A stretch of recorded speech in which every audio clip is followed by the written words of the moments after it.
It was a dark, snowy night on February 3rd, 1972, when the Durhams, a well-respected family in North Carolina, were brutally murdered in their own home. The case remained unsolved for over 5 decades, causing fear and unease in the community as people wondered who could have committed such a heinous crime. There are some mysteries in this world that seem to be shrouded in darkness, their secrets hidden away from prying eyes and curious minds. Finally, investigators were able to solve the triple homicide after more than 50 years in 2022. Could this case have been linked to organized crime? How were police able to solve this case? Today, we'll delve into a case that remained unsolved for 50 long years until justice was finally served in 2022. But first, if you are new to the channel or haven't subscribed yet, please consider clicking the subscribe button, as it helps us and motivates us to create more content for you. So, without further ado, let's dive right into this mystery. Today's case takes us to the beautiful city of Boone, North Carolina, which is a picturesque mountain town located in the northwest region of the state. Nestled in the heart of the Blue Ridge Mountains, it is a popular destination for outdoor enthusiasts and nature lovers. Boone is home to the Appalachian State University, which brings a youthful energy to the town. Visitors can explore the charming downtown area, which is filled with unique shops, restaurants, and galleries. Outdoor activities abound in the area, with opportunities for hiking, biking, skiing, and more. Boone's natural beauty, rich history, and vibrant culture make it a mesmerizing destination in North Carolina. Bartex Bryce Durham, the son of Coy M. Durham and Collie Devon Crabb Durham, was born on November 12, 1926, in the beautiful state of North Carolina. He was a man of many talents and experiences who lived a meaningful life. Bryce's siblings, Ralph L. Durham and Gail Durham Mandlin, were an important part of his life while growing up. He graduated from Appalachian State University with a degree in history and physical education in 1941, and went on to teach for a year at Mount Pleasant School in Wilkes County after World War II. But his career path took a different turn, and for 6 years before settling in Boone, Durham operated the Mount Airy Auto Loan and Sales Finance Company. Before that, he was a part of the Home Finance Company for 13 years, gaining valuable expertise in finance and business. Despite his varied professional background, Bruce Durham remained a loyal member of the Boone community until his tragic and untimely death in 1972. Virginia, born on October 24, 1927, was the daughter of Calvin M. Church and Virginia Lucenia Eller Church. She was one of 5 siblings, and the other 4 were Winnie Lavon Church Elliott, Doshia Church, Dovey Pierce Church Baker, and Rena Moseo Bumgardner Walsh, who were all integral parts of her life as she grew up. In 1951, Bryce and Virginia got married, and later that year, Virginia gave birth to a baby girl, and they named their daughter Ginny Sue Durham. On May 2, 1953, they were blessed with a son and gave him the name Bobby Joe Durham. They were a loving and tight-knit family. Ginny Sue was later married to the love of her life, Troy Hall. Nestled in the mountainous terrain of Boone, North Carolina, the Durham family had found their heaven. After moving from Wilkes to Mount Airy, the family of 3 decided to start afresh and settled in Boone in 1969. Their residence, 187 Clyde Townsend Road, was perched atop a steep driveway just off the 105 bypass. Ginny Sue Hall lived a mere 4 miles away with her husband. It was the perfect place for the Durhams, a sanctuary from the hustle and bustle of life. On the winter evening of February 3, 1972, in the sleepy town of Boone, North Carolina, the weather was unrelenting. The frigid air whipped through the trees, sending snowflakes swirling in a chaotic dance. The Durham family hunkered down in their home on Clyde Townsend Road, seeking refuge from the biting cold. Bruce Durham, the owner of a Buick dealership, and his wife Virginia, who was a librarian, had relocated to Boone from Mount Airy just a year prior.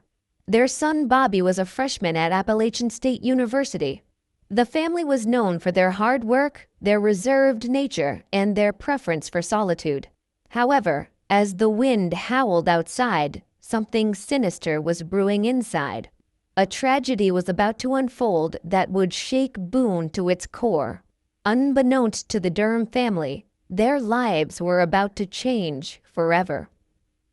On a snowy night on February 3, 1972, Bryce and Virginia Durham were at home with their son Bobby when a horrific tragedy struck them. The Hall family sat cozily in their split-level home, at peace and content. But their peace was soon shattered by a phone call that sent shivers down their spines. Virginia Durham's panicked voice on the other end of the line conveyed the urgency of the situation, her voice trembling as she whispered to her son-in-law, Justin Troy Hall, about several intruders who had broken into her home. But before anyone could make sense of the call ended abruptly, leaving Hall wondering if it was just a cruel prank. Despite Hall's doubts about the validity of the call, his wife Ginny was overcome with worry for her family's safety. They hurriedly made their way to the car, which stubbornly refused to start. As the road up to the Durham's house was treacherous, they couldn't make it on foot. Luckily, a neighbor and private detective, Cecil Small, agreed to drive them up there. Ginny remained in the car as Hall and their neighbor Cecil went inside. What they found inside the house was a scene of chaos. The house had been ransacked and the sound of running water filled the air. But as they made their way to the ground floor bathroom, the true horror of the situation was revealed. There in the cramped space lay the lifeless and fully clothed bodies of Bryce, Bobby, and Virginia Durham in the bathtub, their heads submerged and the water still running. The phone line had been ripped from the wall, leaving the house eerily silent. With no other options left, Hall called the authorities at around 11 p.m. from the neighbor's apartment to investigate the gruesome scene before them. In a matter of minutes, a flurry of law enforcement officers arrived, their flashing lights piercing through the dark of the snowy night. As investigators stepped into the Durham home, their eyes scanned the once tidy interior that now looked like a tornado had ripped through it. Drawers were pulled out, clothing was strewn across the floor, and pictures hung at odd angles or lay shattered on the ground. Closets had been ransacked and the furniture was knocked over as if the perpetrators had been searching for something in a frenzied state. The officers' eyes then fell on the torn sofa set where the Durhams had been peacefully enjoying a late-night snack and their favorite TV show. The sight of the chaos and violence left a heavy feeling in the pit of their stomachs, as they knew they were in for a long and grueling investigation. The television still flickered, with 3 half-filled glasses and plates of partially eaten food left abandoned on a coffee table. Further, they noticed something peculiar on the kitchen table, a half-eaten baked chicken, which indicated that the crime happened while the Durhams were enjoying their meal together. At first, it appeared to be a simple robbery gone wrong, but the presence of untouched valuables raised suspicions. A money bag bulging with cash sat undisturbed, a testament to the fact that robbery was not the motive behind the heinous crime. The agents from the North Carolina State Bureau of Investigation knew they had to act fast. They carefully transported the bodies to Chapel Hill for an autopsy. The results were grim, but not surprising. Dr. Paige Hudson, the state medical examiner, confirmed the cause of the Durham's family death. Virginia died of strangulation, while the 2 men had been strangled and drowned. As the investigation into the Durham family murders began, agents from the North Carolina State Bureau of Investigation descended upon the Durham residence, determined to uncover the truth behind the brutal murders. With precision and determination, they combed through every inch of the house, carefully cataloging every clue and piece of evidence they found. As the investigation deepened, the team grew, swelling to 7 or 8 agents by Saturday morning.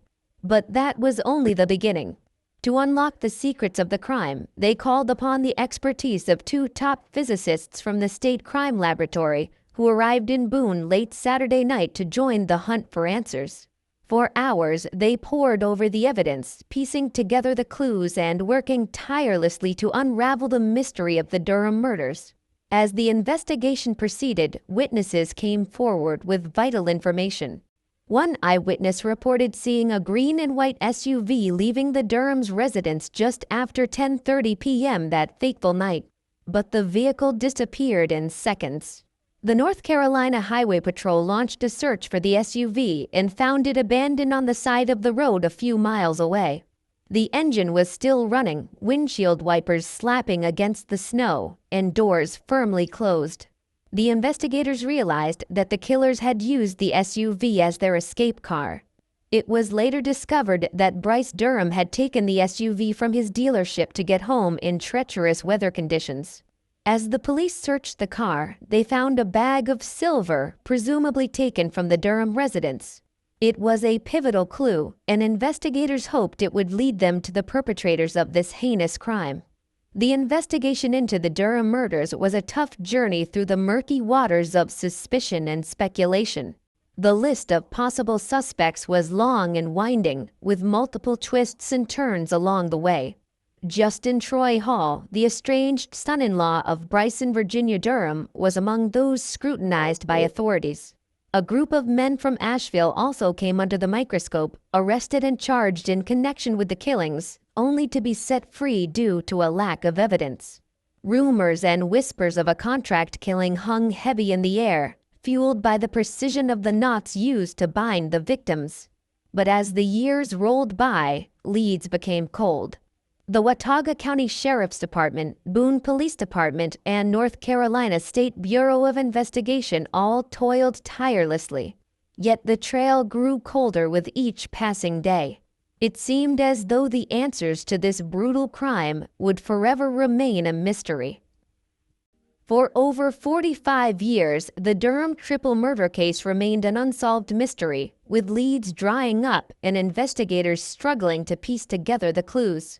But in 2019, a glimmer of hope emerged after a conversation between a man named Shane Burt and a sheriff's deputy in Georgia. Shane Burt was the son of a suspected killer, Billy Sunday Burt, who died in prison in 2017 while serving a life sentence for 3 murders that he committed in the 1970s. Shane Burt was helping with research for an upcoming book by Phil Hudgens when he shared a shocking story his father had once told him during a prison visit. A story of murder and mayhem that took place in the snowy mountains of North Carolina. According to Burt, his father had admitted to killing 3 people during a heavy snowstorm and had narrowly avoided capture. The news sent shockwaves through the White County Sheriff's Office, which immediately reached out to their counterparts in the Watauga County Sheriff's Office to share the information. This conversation led to a renewed investigation into the Durham murders case and brought new hope for justice for the victims and their families. The wheels of justice never stopped turning, and in the case of the Durham murders, they turned slowly but towards the truth. With new leads to follow, investigators wasted no time in tracking down Billy Wayne Davis, a known associate of Billy Burt, who was already serving a life sentence in Georgia for his previous crimes. The Sheriff's Department conducted 3 separate sessions in September 2019, October 2020, and August 2021, spanning 2 years. Each one with a crucial piece of the puzzle in determining who was responsible for the heinous crimes. It was the corroboration of evidence from these interviews, as well as from 2 other sources, that finally led to the revelation of the truth. Through meticulous evidence gathering and careful cross-referencing, the investigators were able to piece together a shocking connection to a case from across state lines. The Fleming case of 1973 involved a network known as the Dixie Mafia, a loosely organized network of criminals that had terrorized the Southeast with their violent crimes in the 60s and 70s. This case had similar circumstances to the Durham murders, and names began to surface that linked the 2 together. According to officials, Billy Wayne Davis, who is 81 years old and a resident of a correctional facility in Augusta, Georgia, is the only surviving member of the notorious Dixie Mafia. He is currently serving a life sentence for murder at the Augusta State Medical Prison in Georgia and has been in prison since 1986. According to investigators, he revealed details about a hired hit in the North Carolina mountains that went awry during a heavy snowstorm. Davis admitted to acting as the group's getaway driver during the Durham family murders, claiming that it was the other three men, Billy Sunday Burt, Bobby Jean Gaddis, and Charles David Reed, who entered the house that fateful night. Davis refused to reveal any other information about them. Despite the breakthrough in the Durham family murder case in 2022, justice may never be fully served. With 3 of the 4 suspects already deceased, charges are not expected to be filed for the killings. The 4th suspect, 81-year-old Billy Wayne Davis, is currently serving a life sentence in a Georgia prison, and he is not expected to see freedom anytime soon. The idea of justice being served may be nothing more than a mere fantasy for the victims' families, who have waited for 5 long decades for answers. The tragedy of this cold case is compounded by the fact that the identities of those who ordered the hit remain unknown. For the surviving family members, the lingering question of why their loved ones were targeted may haunt them forever. Special Agent in charge for the Northwestern District, North Carolina State Bureau of Investigation, Chris Laws, praised the diligent work of all the professionals and community members who have contributed their efforts to the case over the years. Ginny Durham, the sole surviving member of the Durham family, was full of gratitude as she expressed her appreciation in the press conference that was held in 2022 to the dedicated individuals who worked tirelessly to solve her family's 50-year-old cold case. She acknowledged the sacrifices made by these investigators who spent countless days and weekends to solve the case. Ginny Durham was especially grateful to Len Hagman, the sheriff of Watauga County, who remained committed to bringing closure to her family. She also expressed her gratitude to Wade Colford, a special agent with the State Bureau of Investigation, Carolyn Johnson, captain of investigations for Watauga County Sheriff's Office, and Charles Whitman, a retired SBI special agent who continued to work on the case even after retirement. For Ginny Durham, their unwavering dedication and friendship meant the world to her, and it gave her hope in the midst of difficult years. It's a testament to the human spirit's power to persevere, even in the face of seemingly insurmountable obstacles.